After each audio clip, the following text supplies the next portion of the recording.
Svoje premoženje v davčnih oazah.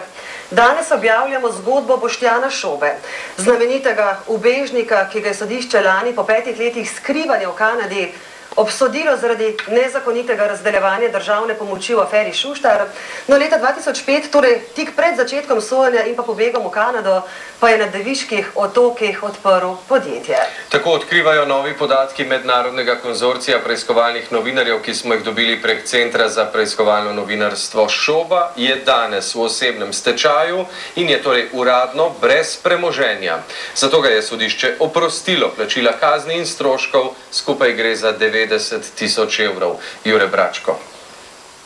Zgodba Borisa Šuštarja in Boštjana Šobe sega med leti 1998 in 2000. Šuštar je kot državni sekretar uredil državno pomoč za podjetja, ki so mu uslugo vrnila s podkupnino.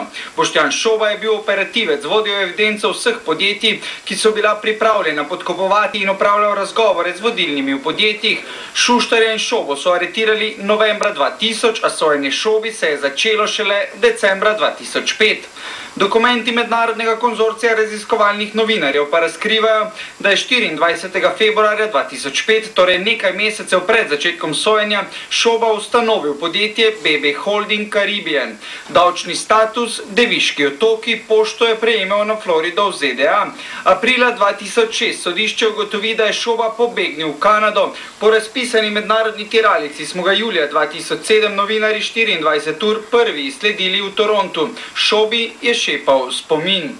Pojma nimam, za kaj se gre. Sploh ne vem, zakaj me kličete, kakšen Šuštar, kje je Kanada. Sploh ne vem, zakaj.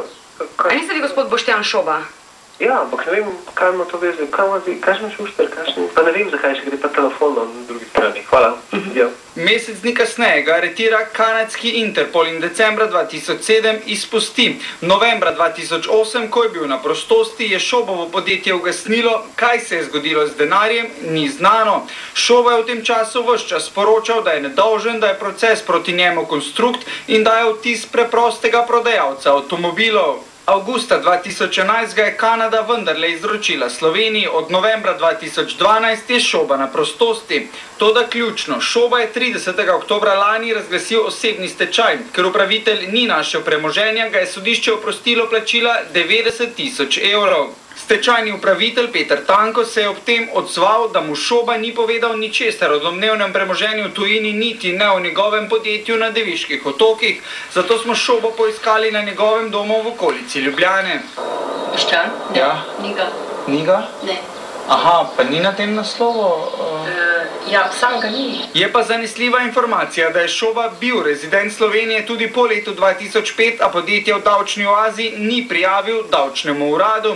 V skladu s pravilom svetovnega dohodka bi Dursu moral prijaviti tudi vse prilive v tujini, česar po naših informacijah prav tako ni storil. Uraden odziv davkarije, ali bodo začeli postopek zoper Šobo, tako še pričakujemo. Razkritih, kot smo videli leta 2007, glej ga zlomka, tudi tokrat šepal spomin.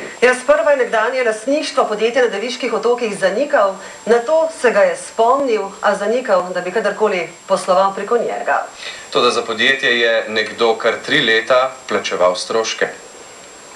Nisem imel nobenega podjetja, oziroma nisem z njim naš delo. Ne vem, kakšne so to podatke. Ne vem, če je sploh kakšen dan na tem podjetju. Nobenega darja ni bilo na tem podjetju. Zakaj pa ste ustanovili podjetje? Ja, jaz ga nisem. Ja, v registru ste zapisani vi, ne? Glejte. Če je, to je nedelujoče podjetje.